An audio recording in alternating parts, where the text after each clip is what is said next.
Make a game in a month, I said. It'll be easy. What could possibly go wrong? It's not like it's December or anything. It's not as if your day job that pays your bills is going to have a whole bunch of clients who want projects done before the end of the year, right? Never happens. Not once. Nope. Hey there, guys. It's me, Broccoli G515, and I'm coming at you with some progress on Krampus. For those of you who don't know, I'm working on a game. I said I'd get it done in a month's time, and it right now has a working title, Krampus Night. The game's a very simple thing, and you can see my previous video, I'll link it up here somewhere, that basically I had it kind of working, and the whole point of the game is you are Krampus, taking naughty elves from Santa's workshop and shoving them in your sack before Santa comes to get you. Where we left off last time, it was working, but it was really ugly. So I needed to move on getting things to look pretty. So every day after work, I would go in and add a little bit of work. First off, I had to model out the characters. They're very low poly, it's not high detail. A character artist can spend a decent chunk of time, 40 hours at least, on making a character. I spent maybe an hour per character, so I just needed them to work. So I just pumped them out. We have Krampus, we have Santa, and we have the Elf. Those are the three characters that are going to be in this game. First off, I did Krampus. I wasn't sure when I started out with Krampus if he was going to work right because he has those goat legs. And that extra joint, I wasn't sure how that would work once I put it into this program called Mixamo. So Mixamo, it's online, and I believe it's owned by Adobe. Mixamo just allows you to put a model in, then with some simple placement markers, it will rig it for you, and then it has a library of animations that it can then assign to those rigs. You can then download the rigged character with the skins on it, and then you can also download all of the animations that you want from their library that work for that character. With Krampus, I needed some kind of walking, movement, ambulatory animation, some kind of fall down animation for your inevitable death, and then I needed his attacking animations, which were a swinging kind of motion, and then I needed something for the sack. So I was surprised to find that the walking actually worked well, even though he has the double joints of the hooves. It could look better, but that would mean I'd actually have to make a special rig for Krampus, and I probably wouldn't be able to use downloadable animations, so I'd have to hand animate, and I'm on a tight time crunch if you didn't notice, so I'm okay with the way his walking works. Then after I got Krampus walking, I needed to get him swinging. So before I just had his stick appear, but now he was swinging, so I had to socket the stick to his hand. So basically on the end of the hand bone, I add what's called a socket, which is basically another bone that the game engine recognizes. So it attaches the stick to that bone that's on the end of the hand. And when the hand moves in the animation, the stick moves with it as if it's attached to the end of his hand. So it's socketed to the hand. So I was able to find a sword swinging animation for Krampus here. And then the other animation I needed was the sack. Again, the same socketing, but on the other hand, I needed something that would look different than swinging a sword. So what I found was a Mutant Attack is what I think Mixamo calls it. Anyway, it's a downward slash, basically. I think the mutant's like body slamming someone or something.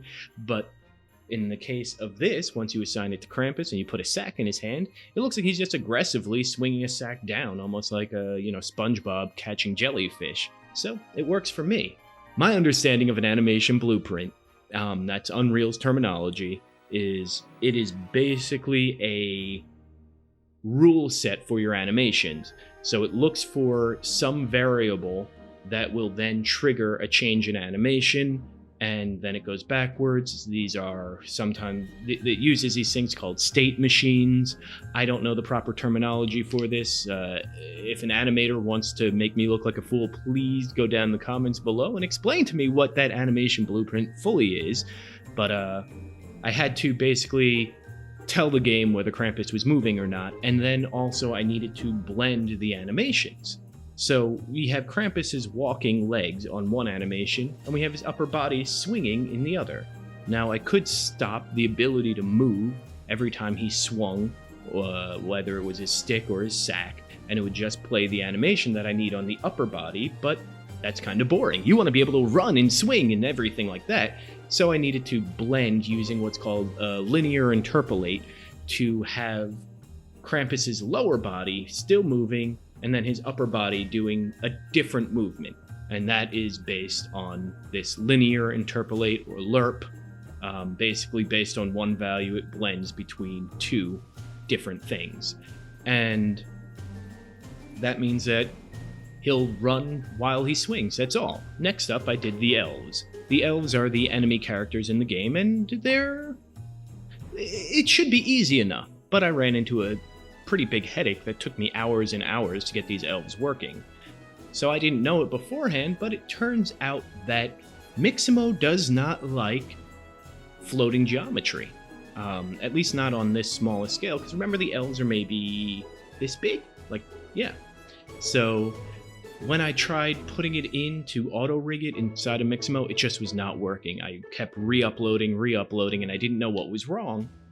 So I just tried remodeling it, and it turns out that once I made it more watertight, meaning that it wasn't using floating geometry, all of the geometry was one object. Think of old video games like Final Fantasy VII, where you could see different orbs that make up the arm. In this case, I had to make it one cylinder that made up the arm. And once I did that, Mixamo accepted it, and it allowed me to rig it, which then allowed me to animate it. And then once the Elves were able to be animated, all I really needed was a running animation and a button press. So I have the Elves doing a bunch of different runs, depending. They have like 3 to choose from, and they choose them randomly. So each elf looks a little bit different, and that's about it. They run to the button, then they press the button, then they cower and hide, and they wait there. Then I had to do Santa. So Santa went a lot quicker because I knew that going watertight with the model would allow Mixamo to accept it better.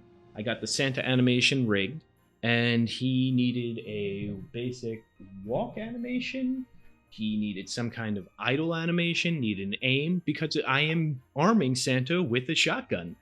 Basically, when he gets within distance of Krampus, he starts to aim, and then so that basically means he goes into an aiming animation, then he fires, and then he goes back to chasing, which is again the walking animation. So it's just a shift between the animations.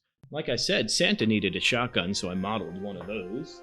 I also made it so that when Krampus does hit the Elves with the sack, they delete themselves. I also made the fall down number counting system above the Elves. And that's basically a flipbook animation that just plays as the Elves are in their knockout state, their stun state. So as I was playing around with it, I realized that I wanted to ramp up the difficulty. So as the Elves press the buttons, so if you let an elf press a button, Santa will come out. But then, if another elf presses a button, what's the risk in that? I had to up the difficulty if more elves were pressing the button. You want to stop them from pressing buttons. What I did was every time the elf pressed a button, Santa got a little bit faster, and his projectiles shoot faster based on a variable that's stored inside of the game instance. This reached a point where I felt like you would die really quick if you got one hit and you die. So I needed some ability for you to keep going, so I gave Krampus a simple 3-heart canister system. And although there's not yet a death state, it did allow me to feel more how the game would play. As I mentioned, the Elves, when they press the buttons, they stop and cower. I realized that the whole goal of the Elves is just to get to the button. So what do they have left once they get to the button? Well, nothing other than to be scared and wait for Santa to save them. So once they hit the button, they go into another state, and that state is a terrified state, where they don't do anything but they play a scared animation. Honestly, I think that that's where the game is. I worked on visuals. So I have 3 characters now modeled. I don't have them textured, that's going to be next. I have them animated, and I have them, for the most part, pretty much functioning as they're going to. Would I like to polish it up? Of course. But at this rate, I honestly, if I was going to follow my deadline that I set, the game's done tomorrow. I'm giving myself as long as it needs, but I'm going to try and get it out before Christmas, meaning I have less than 10 days. Could say some things right now, but I'm not going to. So what do I still need to do? Well, there's no sound, there's no death state, there's no start screen, no texture or materials. There is no environment. So right now, it's all in an empty box. I need to make a world for you to be in, and I don't have a lot of time. I am not stressing at all. I have so much time. So I'm going to get back to it. I have a lot to do.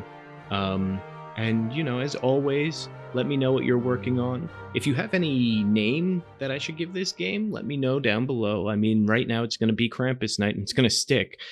So, yeah, thanks so much for watching. I've been Broccoli G515, your least favorite vegetable. I'm going to say that every single video. Get used to it until you start repeating it. And until next time, don't wait on me. Get out there and create something. Jeez, I got work to do.